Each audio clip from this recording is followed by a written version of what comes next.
तीसरी चीज Bill Gates का, जैसे मैंने आपको बताया, पिछले 5-10 साल के जब आप उनके सारे इंटरव्यूज कलेक्ट करते हो ना, तो अधिकतर इंटरव्यूज में आप ऐसे लगा लिए, ऑलमोस्ट हमने ऐसा कोई इंटरव्यू नहीं देखा जिसमें उन्होंने पॉपुलेशन को इशू के तौर पर नहीं बताया हो, पॉपुलेशन कंट्रोल ना बोला हो। डिपॉपुलेशन तो नहीं, पॉपुलेशन कंट्रोल बोलते हैं वो।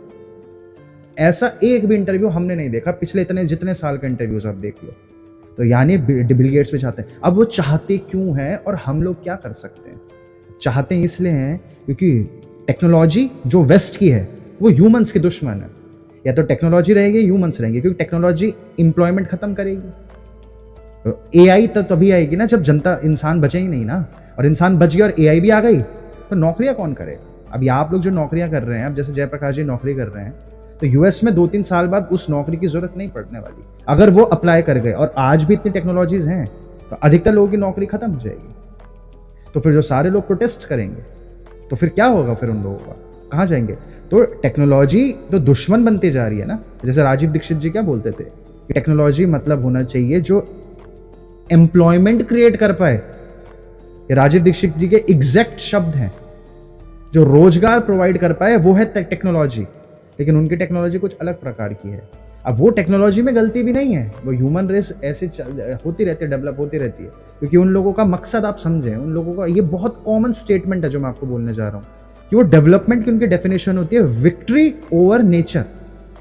उसको वो डेवलपमेंट बोलते हैं कि जो नेचर के ऊपर हम काबू कर लें तो उसको हम डेवलपमेंट बोलते हैं। ये जो सारे जितने सोशोलॉजिस्ट हुए हैं, कार्ल मार्क्स और जितने भी इनके साथ के हुए हैं, तो सब ये कहते हैं जितना मनुष्य का कंट्रोल नेचर पे हो जाएगा उसको हम विकास बोलेंगे। तो है ही उनका विकास की परिभाषा। मूल देखो आप, मूल क्या है कि नेचर को काबू कर लेना, प्रकृति को काबू कर लेना। तो जाते जाएंगे सर। अब आगे बात आती है कि लोगों को क्यों नहीं पता चला जब इतने सामने एविडेंसेस हैं। तो आपको ये समझना है कि लोगों को कभी भी कुछ भी पता चला ही नहीं है आज तक। सबको नहीं पता क्या कि गुटखा पान मसाला खा के तबीयत खराब होती है। सबको नहीं पता क्या शराब पी के तबीयत खराब होती है। सबको नहीं पता क्या क्या बुरा है क्या भला है, सबको पता है। तो ह्यूमंस बने ही ऐसे हैं, इसलिए ह्यूमंस की मृत्यु होती है। अगर ह्यूमंस इन सब से हट गए तो ह्यूमंस शरीर भी खत्म हो जाएगा। ह्यूमंस की अवेयरनेस अगर जग गई तो मृत्यु संभव नहीं। गौतम बुद्ध, महावीर, पूरा रिलीजन इस पे बना हुआ है। अगर ह्यूमंस जग गए तो तुम्हारी मृत्यु नहीं होगी, लेकिन अगर तुम नहीं जगे तो तुम्हारी मृत्यु होगी। अगर आप लोग और हम लोग ही, हम ही देखोगे, हम सब अगर हम नियमित कसरत करें, सही तरीके से खाना खाएं, सही तरीके से सोएं, एक रत्ती भर का तनाव ना रखें, तो आप लोग अगर 100 साल के हो। और उसके अलावा और भी बहुत सारी चीजें हैं। उदाहरण के लिए हम लोग घरों के अंदर ही ना रहें। जो लोग 200-200 साल, 300-300 साल जीते हैं, जो कि वेस्ट दबा रहा है, जो कि आप वहां पे जब जो लोग कैलाश पर्वत जाते, कैलाश माउंटेन की ट्रैक की तरफ जाते हैं, हालांकि कैलाश के पास जाना अलाउड नहीं है, उसके अराउंड जब लोग जाते हैं तो वहां पे कुछ ऐसे लोग मिले हैं जो कहते हैं हम तो 400 साल से जी रहे हैं। और फिर उनसे पूछो कि कैसे संभव है कि हम लोग कर सकते हैं, तो बोलते हैं कि आप लोग जिस बंद एनवायरनमेंट में रहते हो ना, तो आप लोग नहीं कर सकते, क्योंकि सूरज की किरणों के पास आपको हर वक्त रहना है। रोशनी पड़नी चाहिए, रोशनी नहीं है तो खुली हवा होनी चाहिए। तो ऐसी भी बातें हैं, लेकिन हम लोग भी तो कमरों के अंदर बंद रहते हैं। अब हम लोग फिर क्यों नहीं जग रहे? अब हमें पता है कि वाईफाई, ब्लूटूथ बहुत हानिकारक है, लेकिन अभी भी हम ब्लूटूथ यूज कर रहे हैं। हम भी तो यूज कर रहे हैं अभी, तब आपसे बात करने वाईफाई, सबको पता है। तो इंसान हमेशा ऐसा कर ही रहा है।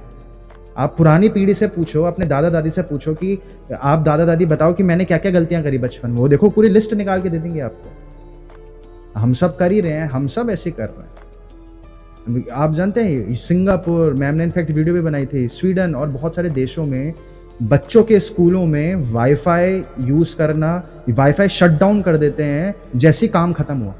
जैसे हम घरों में क्या रखते हैं, हर वक्त 24/7 वाईफाई ऑन है, वहां पे तुरंत वाईफाई शट डाउन कर देते हैं। एग्जैक्टली। और छोटे बच्चों के स्कूलों में तो वाईफाई अलाउड भी नहीं है।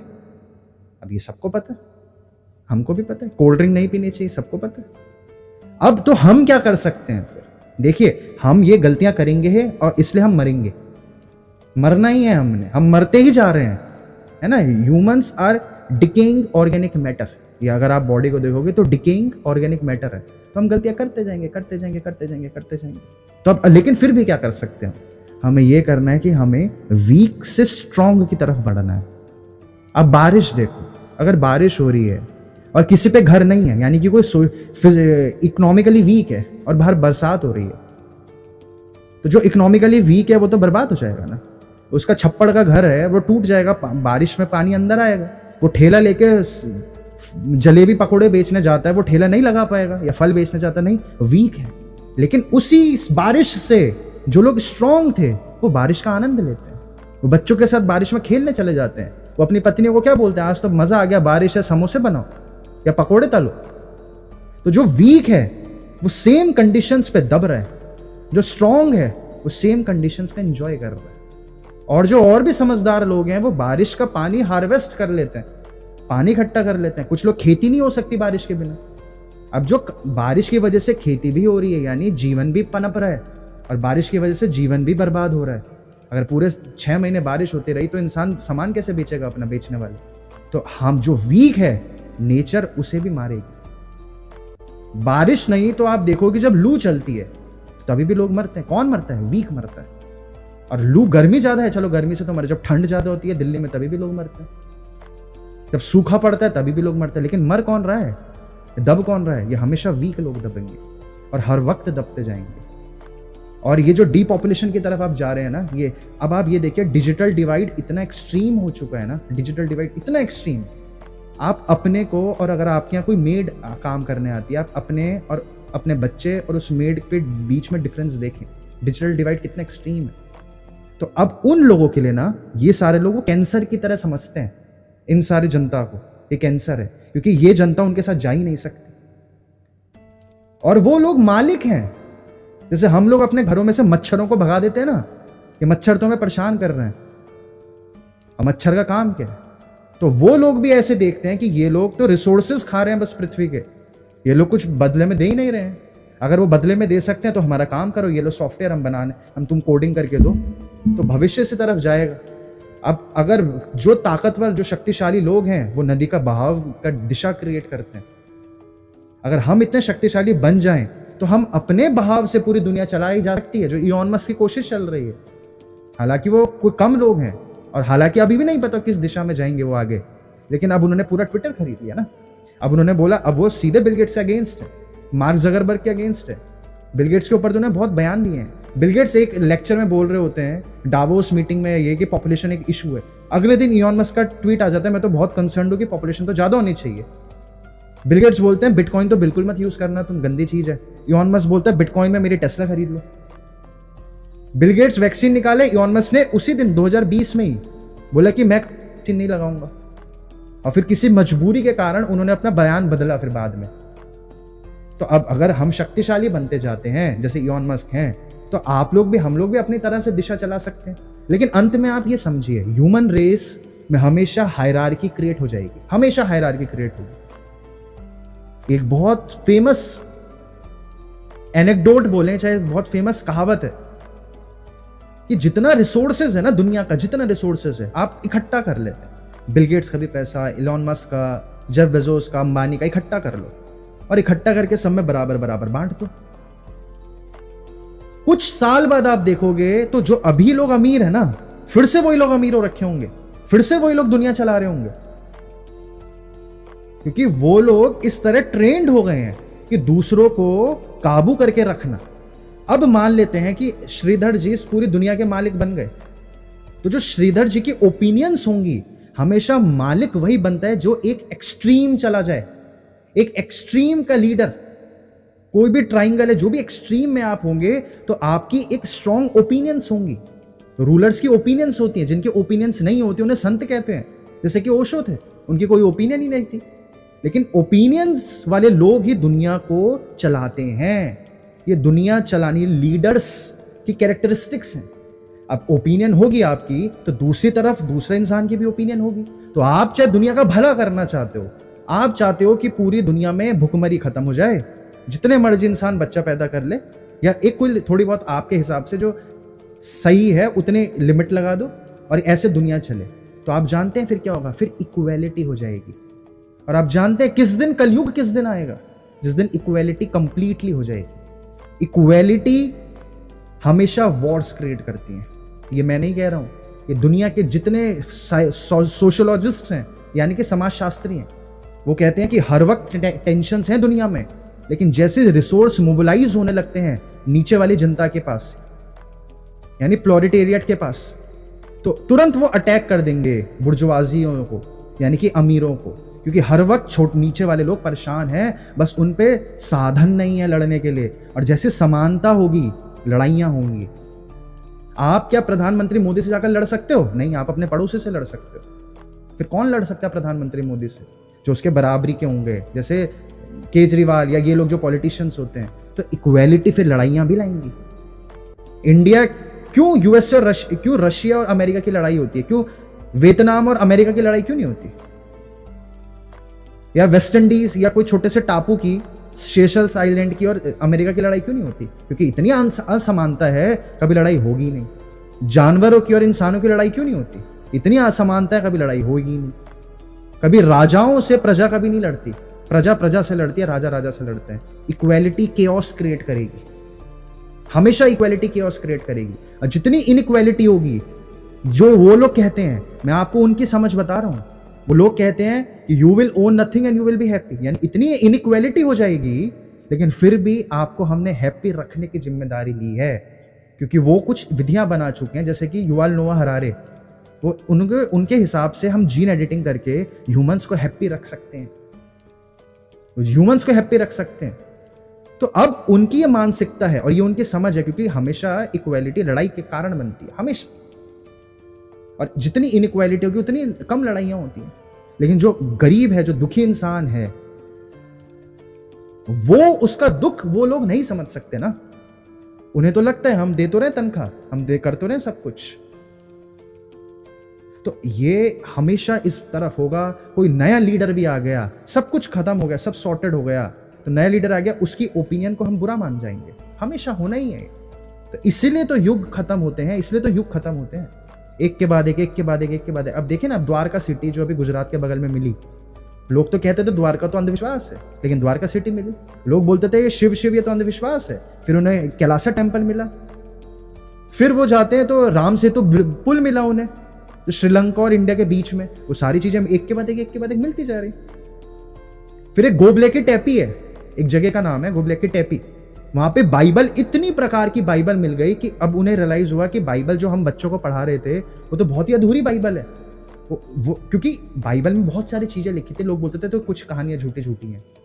फिर इतनी सारी और बाइबल के हिस्से मिल गए, तो अब उन्हें रियलाइज हो रहा है कि यानी कि पहले बहुत सारी सभ्यता रही होंगी। इतने, ये मैं आपको इसलिए उदाहरण दे रहा हूँ। वो लोग कहाँ गए? फिर वो लोग कहाँ गए? वो द्वारका जो सिटी मिली, वो लोग कहाँ गए? मोहनजोदाड़ो, किसी को नहीं पता वो लोग गए कहाँ, क्योंकि अगर वो वहीं होते तो उनके शरीर की हड्डियां तो मिलती ना, इस बड़े स्तर पर मिलती। और आप लोग और पीछे जाओ तो आप लोग कभी आश्चर्य करोगे, आपने कभी सोचा कि अगर इतने डायनासोर पृथ्वी पर थे तो क्यों ऐसा होता है कि सिर्फ गवर्नमेंट ऑथराइज्ड आर्कियोलॉजिस्ट को ही डायनासोर की आज तक हड्डी मिली है? आज तक किसी भी नॉर्मल इंसान को डायनासोर की हड्डी क्यों नहीं मिली? आज तक किसी को नहीं मिली। जब गवर्नमेंट की तरफ से फंडेड रिसर्चेस होती हैं, तब जाकर उन्हें हड्डियां मिलती हैं डायनासोर्स की। अगर डायनासोर्स थे तो पूरी पृथ्वी पर क्यों नहीं फैले हुए? इतने इतने गड्ढे खुदते हैं, हर जगह बिल्डिंग्स खुदती हैं, गड्ढे खुदते हैं। कोई बोलता है डायनासोर 20 फीट पे मिल जाते हैं, कोई बोलता है 30 फीट पे मिल जाता है। तो इतनी खुदाई हो रही है पूरी दुनिया भर में, कहीं से भी डायनासोर की हड्डियां क्यों नहीं मिलती? इतने भूस्खलन आते हैं, इतने लैंडस्लाइड्स आते हैं, कभी डायनासोर की हड्डी नहीं मिलती। सिर्फ उन्हीं को मिलती है जब गवर्नमेंट बोलती है कि चलो अब ये 6 महीने में हम इस एरिया में डायनासोर की हड्डी ढूंढेंगे, और उन्हें मिल जाती है। तो हिस्ट्री किसी को नहीं पता थी, बस इतना पक्का पता है कि ये डाउनफॉल होता है। और ये भी आप समझ लो, जो डाउनफॉल आपका पर्सपेक्टिव आपको दिखा रहा है, यानी कि अगर आप वीक वाली साइड पे हो, वीक वाली तरफ हो, तो आपको डाउनफॉल दिख रहा होगा कि वो लोग ऐसा क्यों कर रहे हैं, वो लोग तो गंदे हैं। और आप इलॉन मस्क हो तो आपके लिए तो लाइफ के सबसे अच्छा टाइम चल रहा है, आप तो ग्रो कर रहे हो। तो आप जिस तरफ हो आपको वो दुनिया दिख जाएगी। इसी वक्त ना दुनिया अच्छी है ना बुरी है। ओशो से जब ये पूछा क्या इंसान की सभ्यता क्या सच में गंदी होती जा रही है, वो लोग ऐसा क्यों कर रहे हैं बड़े लोग, क्योंकि ओशो कहा करते थे कि सन 2000 से पहले पहले बहुत भीषण महामारी आएगी, बहुत भीषण महामारी आएगी और पूरी दुनिया में बहुत सारे लोग उसके चपेट में आ जाएंगे। जैसे अभी आजकल सदगुरु करते हैं ना, सेव सॉइल और ये सब, उस टाइम पे ओशो भी बता रहे थे, क्योंकि सारे पॉलिटिशियंस करप्ट हैं, वो ये समझा रहे थे लोगों को, इसलिए उनका मर्डर भी हुआ। तो ओशो ये कह रहे थे, लेकिन फिर ओशो ने बोला कि जो दुनिया के सबसे पहले रिलीजियस टेक्स्ट मिले हैं ना, जो दीवारों में लिखे हैं, या फिर जो किताबें दुनिया की पुरानी सबसे प्राचीन किताबें, उनमें भी ये लिखा हुआ है कि आजकल के लोग बुरे हो गए हैं, पहले के लोग तो अच्छे थे। ये हमेशा से ही चल रहा है। आप महाभारत भी देखो, रामायण भी देखो, या जो भी धार्मिक किताब देखो, सब में ये लिखा हुआ है कि अभी के लोग तो बहुत गंदे हैं और कुछ अगले 50 साल में दुनिया खत्म हो जाएगी और पहले के लोग तो बहुत अच्छे थे। उस दिन मैम इतने सारे लिटरेचर लेके आई थी, इतना सारा लिटरेचर लेके आई थी, और उन सारे लिटरेचर में 1900 के, सन 1900 के न्यूज़पेपर थे, 1900 से सन 2000 के करीब तक के न्यूज़पेपर के आर्टिकल्स, सारे आर्टिकल्स में ऐसा लिखा हुआ था कि अगले 10 साल बाद तो दुनिया खत्म होने वाली है। फिर अगले आर्टिकल में लिखा था पूरी कूलिंग हो जाएगी, पूरी पृथ्वी में आइस एज आने वाली है, अगर हमने कुछ नहीं करा तो 15 साल में तो आइस एज आ जाएगी और पूरा अमेरिका, कनाडा सब खत्म हो जाएगा। वो कर आइस एज, आप जानते हैं 1990 तक आइस एज की बातें होती थी, और जब उन्होंने नोटिस करा कि आइस एज तो क्या, ये तो गर्म हो रहा है कुछ, तो उन्होंने बात पलट दी। फिर 1994 कुछ इस प्रकार से, 1992 में रियो समिट हुई, ब्राजील में एक समिट हुई, उन्होंने फैसला किया कि दुनिया तो असलियत में गर्म हो रही है। फिर गर्म नहीं, उन्होंने क्लाइमेट चेंज बोला कि क्लाइमेट चेंज तो हो रहा है, कुछ तो कर रहे हैं। और आप जानते हैं क्लाइमेट चेंज का भी कहां से इशू आया है? वो लोग, मैं हमेशा बोलता हूं आपको, वो लोग बहुत इंटेलिजेंट हैं। क्यों? क्योंकि वो बहुत पहले की नॉलेज इकट्ठा करके पढ़ चुके हैं। उन्होंने ये बोला है कि किसी दिन 1960s का एक कोट बता रहा हूं मैं आपको, किसने लिखा मुझको याद नहीं, बहुत बड़ा आदमी, शायद हेनरी किसिंजर ने बोला था कि जिस दिन दुनिया का एक क्राइसिस आ जाए, वो ऐसी क्राइसिस जो पूरी दुनिया को दिखे, सिर्फ उस दिन दुनिया को तुम रूल कर सकते हो। यानी कि एक ग्लोबल क्राइसिस चाहिए ग्लोबल ऑर्डर बनाने के लिए, ये उनके एग्जैक्ट शब्द हैं। और ये तो युवाल नोआ हरारी, जिन्होंने द सेपियंस बुक लिखी है, जो शायद पिछले 50-100 साल की सबसे ज्यादा बिकी हुई बुक है, द सेपियंस। युवाल नोआ हरारी कहते हैं कि जब भी कुछ हमें ऐसा चाहिए कि पूरी दुनिया का, अगर एक हमें वन वर्ल्ड गवर्नमेंट बनानी है, वो कहते हैं कि हमेशा से सरकारों की इच्छा रही थी, हिटलर की इच्छा रही थी, हिटलर से पहले सबकी इच्छा रही थी, पिछले 300-400 सालों से, 5000 सालों से, वो पूरी ह्यूमन की हिस्ट्री बताते हैं, सरकारों की या राजाओं की इच्छा रही थी कि एक पूरी दुनिया को मैं काबू कर लूं। सिकंदर की भी तो वही इच्छा थी जो बिल गेट्स और इन लोगों की इच्छा है, one world government, the great reset, उसकी भी वही इच्छा थी। तो उस वक्त के लोग भी सोचते होंगे कि सिकंदर कितना गंदा आदमी है, कुछ लोग कहते होंगे सिकंदर तो काबू ही कर लेगा दुनिया को। तो वो युवाल नोआ हरारी कहते हैं कि आज से पहले हर साल हर किसी ना किसी राजा की इच्छा थी कि पूरी दुनिया को मैं अपने हिसाब से चलाऊं, लेकिन आज पहली बार वो कंडीशंस बन पाई हैं कि अब दुनिया को हम काबू कर सकते हैं। आज से पहले कभी कंडीशंस भी नहीं थी, ये युवाल नोआ हरारी का कहना है। और आप लोग उनका इंटरव्यू देखिएगा, आप लोगों को लग जाएगा यार ये तो बड़ा इंटेलिजेंट आदमी है, वो बोलते ही ऐसे हैं, वो लोगों को अट्रैक्ट कर लेते हैं अपनी बातों से बहुत ज़्यादा। और वो कौन है युवाल नोआ हरारी? वो वर्ल्ड इकोनॉमिक फोरम जो कि द ग्रेट रीसेट ला रहा है, वो कौन? क्लॉस श्वाब के हेड एडवाइजर है, यानी ये क्लॉस श्वाब के हेड एडवाइजर है वो युवाल नोआ हरारी। और क्लॉस श्वाब तो अब बुजुर्ग से हो चुके हैं, जो भी कर रहे हैं ना ये तो ग्रेट रीसेट और ये सब, युवाल नोआ हरारी की बातों के अंदर आके इन्फ्लुएंस होके सब हो रहा है। तो ये हमेशा से हो रहा है। जो वीक था वो बारिश में भी मर रहा था, सूखे में भी मर रहा था, ठंड में भी मर रहा था और गर्मी में भी मर रहा था। जो स्ट्रांग है वो उसी में अपॉर्चुनिटी ढूंढ के ग्रो कर रहा है। और पिछली क्लास में भी आपको बोल रहा हूं कि आप लोगों को अपने को एज एन एग्जाम्पल सेट करना है बाकी लोगों के लिए। आप लोग खुद पे फोकस करके जब ग्रो हो जाओगे ना, जब पेड़ की तरह विशाल हो जाओगे, तो उसके नीचे लोग अपना आप छांव लेने आ जाएंगे, अपने आप छांव लेने आ जाएंगे। तो ये इसका सॉल्यूशन है। आप ज़्यादा लोगों को नहीं समझा सकते, बस आप एक पेड़ की तरह छांव दे सकते हो लोगों को। जैसे डॉक्टर विश्वरूप ने इतने सारे लोगों को समझाया, इतने सारे लोगों की प्रैक्टिकली हेल्प कर दी। तो अब मैं इतना समझता हूं कि आप लोगों के मनों में इन सब को लेके कोई फियर नहीं है, क्योंकि आप लोगों को सॉल्यूशन है कि हमें इतना विकसित हो जाना है। और जो लोग ये 30-30 साल से बातें बता रहे थे ना, अब आप देखें ना इन्फ्लेशन कितनी बढ़ चुकी है, और इन्फ्लेशन तो बढ़ती जानी है। तो वो लोग जो सॉल्यूशंस बताते हैं वो तो अजीब अजीब उनके सॉल्यूशंस होते हैं। अगर आप उनके सॉल्यूशंस सुनोगे जो अंग्रेज लोग जो कॉन्स्पिरेसी थ्योरीज हमेशा से बता रहे थे, तो बोलते हैं कि तुम अपने घरों में इतने वॉट की बैटरी ले आओ, बोलते हैं कि 50-60 हज़ार की एक बैटरी खरीद कर रख लो क्योंकि ब्लैकआउट होगा, 5-6 लाख का पानी खरीद कर रख लो, 8-10 लाख का भोजन सील्ड पैक खरीद के रख लो और एक स्टोर बना दो और खेती करना स्टार्ट कर दो। तो वो उनके सॉल्यूशंस हैं। तो अगर आप वो लोग कर सकते हो तो आप वो भी करें, आप वो भी कर सकते हैं। तो सॉल्यूशंस ये हैं, वो क्यों कर रहे हैं? क्योंकि उन्हें हमेशा लगता है कि ह्यूमंस एक कैंसर की तरह। कैंसर शब्द कहाँ से आया? ये जो मैम आपको बता रही थी, जॉर्जियन गाइडस्टोन में लिखा हुआ है ये शब्द, 1980 में जो पत्थर लगे हैं उसमें लिखा हुआ है कि don't be a cancer to this nature. इस नेचर को कैंसर, इस नेचर के लिए कैंसर मत बन जाना तुम। ओवर पॉपुलेशन के ऊपर लिखा हुआ है वो जॉर्जियन गाइडस्टोन्स। वो किसी को नहीं पता किसने लिखा है, ना कोई सरकार उसको जानना चाहती है, तो सरकार को पता है वो किसने लिखा है। तो बाकी तो आप हमेशा होता रहेगा, एक के बाद एक होता रहेगा, होता रहेगा। और मैं भी अगर दुनिया मेरे अंदर आ गई तो कहीं ना कहीं ऐसा होगा और बहुत सारी रेस खड़ी हो जाएगी मेरे खिलाफ भी, डॉक्टर विश्वरूप के खिलाफ भी हो जाएगी खड़ी। सच ओपिनियन है। और आप ये समझे कि जब शिव थे ना, शिव भी मान लेते हैं राम से ऊपर का कोई इंसान ही नहीं है, मान लेते हैं, लेकिन राम की भी जब आप कहानियां पढ़ोगे तो उसके अंदर भी आप देखोगे कि कितने सारे लोग उनसे क्रोध करते थे, कितने सारे लोग चिढ़ते थे। कैसे राम ने एक शूद्र के कान में कांच पिघलवा कर डाल दिया, ये किताबों में लिखा है।